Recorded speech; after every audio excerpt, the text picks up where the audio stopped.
Hello friends, कैसे हैं आप सभी लोग। आशा करता हूं आप सभी अच्छे होंगे। आज हम लोग जानेंगे तुगलक वंश के बारे में। जो तुगलक काल था वो 1320 ईस्वी से 1412 ईस्वी तक रहा।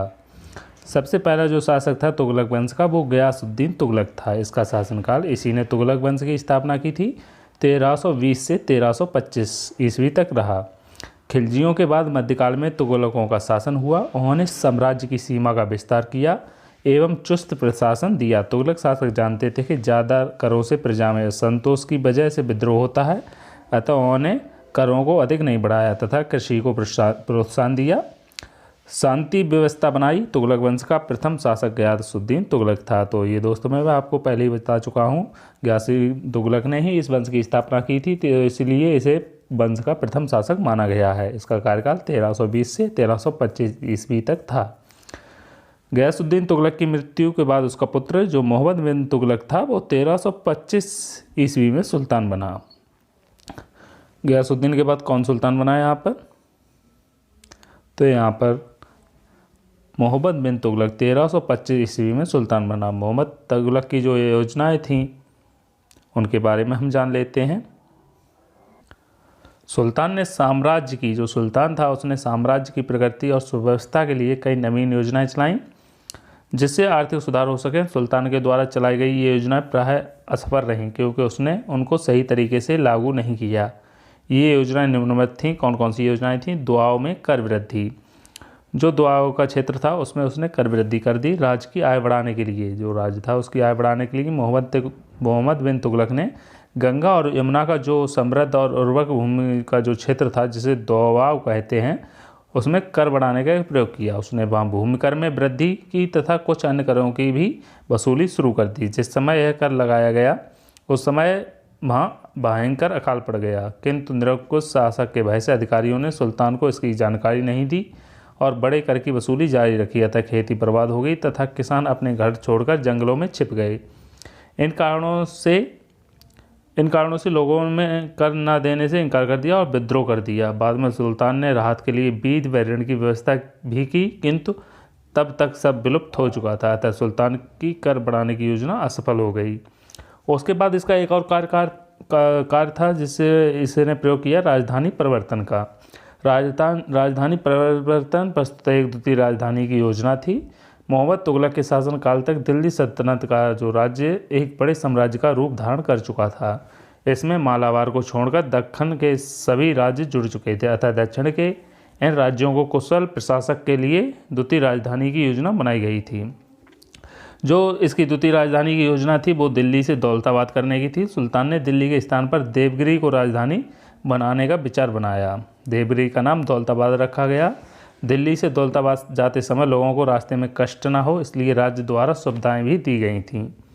रास्ते का कष्ट तथा दौलताबाद की जलवायु दिल्ली वासियों को रास नहीं आई। वे वहां से दिल्ली वापस आना चाहते थे। दक्षिण का रहन सहन, खान पान, वेशभूषा तथा मौसम आदि दिल्ली से भिन्न था। करीब 2 वर्ष बाद सुल्तान ने दौलताबाद छोड़ने का निर्णय लिया। उसे महसूस हुआ कि जैसे दिल्ली से दक्षिण पर नियंत्रण कठिन है उसी प्रकार दक्षिण से दिल्ली पर नियंत्रण करना कठिन है। इस प्रकार सुल्तान को जो द्वितीय राजधानी की योजना थी वो भी असफल हो गई।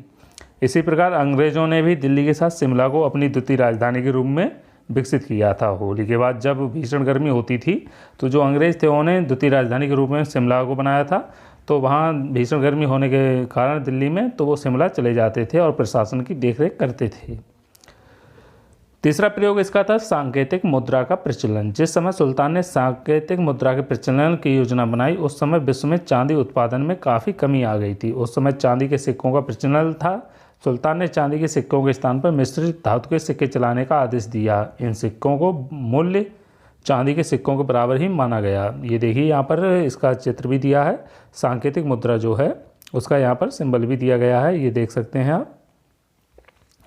सांकेतिक सिक्कों के प्रचलित होते ही लोगों ने जाली सिक्के बनाना शुरू कर दिया। इनका जब उसने सुल्तान ने प्रचलन करवाया तो लोग जाली सिक्के बनाना शुरू कर दिए। थोड़े ही दिनों में इन सिक्कों की भरमार हो गई। विदेशी व्यापारियों ने सिक्कों को लेना बंद कर दिया क्योंकि जाली सिक्के बन गए थे। अतः भारत की चांदी यहाँ से बड़ी मात्रा में बाहर जाने लगी। सुल्तान ने सांकेतिक सिक्के बंद कर दिए। इन सिक्कों के बदले राजकोष से चांदी के सिक्के दिए गए। सांकेतिक मुद्रा तांबे एवं पीतल के यहाँ पर तांबे एवं पीतल के मिश्रित सिक्कों पर यदि कोई राज्य चिन्ह अंकित होता और सरकारी टकसाल पर उचित नियंत्रण होता तो शायद यह स्थिति न आती, क्योंकि अगर उस पर जो मुद्रा उसने सांकेतिक मुद्रा चलाई थी वो तांबे और पीतल के मिश्रित सिक्कों की होती और उस पर कोई राज्य चिन्ह अंकित होता, और यहाँ से ये स्थिति नहीं आती। इस योजना से राजकोष पर बहुत बुरा प्रभाव पड़ा, इसलिए ये योजना भी उसकी असफल हो गई। सुल्तान ने अपने शासनकाल के अंतिम काल में राज्य की आंतरिक अशांति से परेशान रहा। उत्तर एवं दक्षिण दोनों भागों में विद्रोह शुरू हो गए। केंद्रीय शासन प्रणाली के होने के कारण सुल्तान स्वयं दोनों स्थानों पर पूर्ण नियंत्रण न रख सका। दक्षिण में 2 नए राज्यों विजयनगर तथा बहमनी राज्य का उदय हुआ। पूरब में बंगाल स्वतंत्र हो गया। सुल्तान अपने शासन के अंतिम 16 वर्षों तक विद्रोह को शांत करने में एक तरफ से दूसरी तरफ भागता रहा। सिंध में विद्रोह के समय मोहम्मद बिन तुगलक बीमार पड़ा और 1351 ईस्वी में इसकी मृत्यु हो गई। 1325 ईस्वी में इसे शासन मिला था और 1351 में इसकी मृत्यु हो गई। उसके बाद फिरोज शाह तुगलक 1351 ईस्वी से 1388 ईस्वी तक इसने शासन किया। 1351 ईस्वी में मोहम्मद तुगलक की मृत्यु के बाद उसका चचेरा भाई जो फिरोज शाह तुगलक था वो मोहम्मद तुगलक का चचेरा भाई था, दिल्ली का सुल्तान बनाया गया। मोहम्मद तुगलक के शासन के अंतिम काल में साम्राज्य के विभिन्न भागों में बार बार विद्रोह हो रहे थे। अतः गद्दी पर बैठते ही सुल्तान के लिए पहली समस्या यह थी कि विद्रोह को शांत कर साम्राज्य के विघटन को कैसे रोका जाए। इसके लिए उसने अमीरों, सेना तथा उलेमा वर्ग को संतुष्ट करने का प्रयास किया और इस्लाम के नियमों के अनुसार राज्य प्रशासन चलाया। सुल्तान ने साम्राज्य को बढ़ाने के लिए कोई सैनिक अभियान नहीं किया। जो भी आक्रमण किए गए वो साम्राज्य की रक्षा के लिए किए गए। यहाँ पे देखिए फिरोज शाह तुगलक का जो मकबरा है यहाँ पर उसकी इमेज दी गई है और ये दिल्ली में है। उसने उन्हीं प्रदेशों को अपने पास रखने की कोशिश की जिनका शासन केंद्र से आसानी से हो सकता था। उसका शासनकाल जल कल्याणकारी कार्यों के लिए प्रसिद्ध था। लोकहित के कार्य क्या क्या किए फिरोज शाह तुगलक ने, एग्जाम में ज़्यादातर पूछे जाते हैं। कृषि की सिंचाई हो उसने कई नहरों का निर्माण कराया, जैसे यमुना नहर, सतलज नहर आदि, जिनसे आज भी सिंचाई होती है। इससे कृषि की उन्नति हुई। बंजर भूमि से प्राप्त आमदनी को धार्मिक एवं शैक्षिक कार्यों में खर्च किया गया। सुल्तान ने जौनपुर, फिरोजपुर, फिरोजाबाद आदि नए नगरों की स्थापना की। उसने प्रजा के लिए सरायों, जलाशयों, अस्पतालों, बगीचों तथा पुलों का निर्माण एवं मरम्मत करवाई। दीवान खैरात विभाग की स्थापना की, जिससे विधवाओं, अनाथों एवं लड़कियों के विवाह के लिए आर्थिक सहायता दी जाती थी। दीवान खैरात जो था उसका क्या उपयोग था, विधवाओं, अनाथों और लड़कियों के विवाह के लिए आर्थिक सहायता यहाँ पर दी जाती थी। फिरोज शाह तुगलक ने ही दीवान खैरात विभाग की स्थापना की थी। सरकारी खर्च पर योग्य वैद्यों द्वारा औषधियाँ एवं भोजन दिए जाने की व्यवस्था भी थी। बेरोजगार लोगों को नौकरी देने हेतु उसने सर्वप्रथम एक रोजगार कार्यालय स्थापित किया। बेरोजगार लोगों को नौकरी देने के लिए सर्वप्रथम रोजगार कार्यालय किसने स्थापित किया, तो फिरोज शाह तुगलक ने ही ये रोजगार कार्यालय स्थापित किया था। पूर्ववर्ती शासकों द्वारा दी जाने वाली कठोर यातनाओं को उसने बंद कर दिया। लोकहित के कार्यों के कारण फिरोज तुगलक को याद किया जाता है। तुगलक वंश के अंतिम सुल्तानी मृत्यु के बाद खिलजी खां, जिसको तैमूर ने पंजाब का गवर्नर नियुक्त किया था, दिल्ली पर अधिकार कर लिया और 1414 ईस्वी में सैयद राजवंश की स्थापना की। यहाँ पर तुगलक वंश का कार्यकाल देख लेते हैं। 1320 ईस्वी से 1412 ईस्वी तक रहा। सबसे पहला जो शासक था गयासुद्दीन तुगलक था 1320 से और 1325 ईस्वी तक। मोहम्मद बिन तुगलक इसके बाद शासक बना 1325 ईस्वी से 1351 ईस्वी तक। उसके बाद इसका चचेरा भाई फिरोज शाह तुगलक शासक बना 1351 ईस्वी से 1388 ईस्वी तक।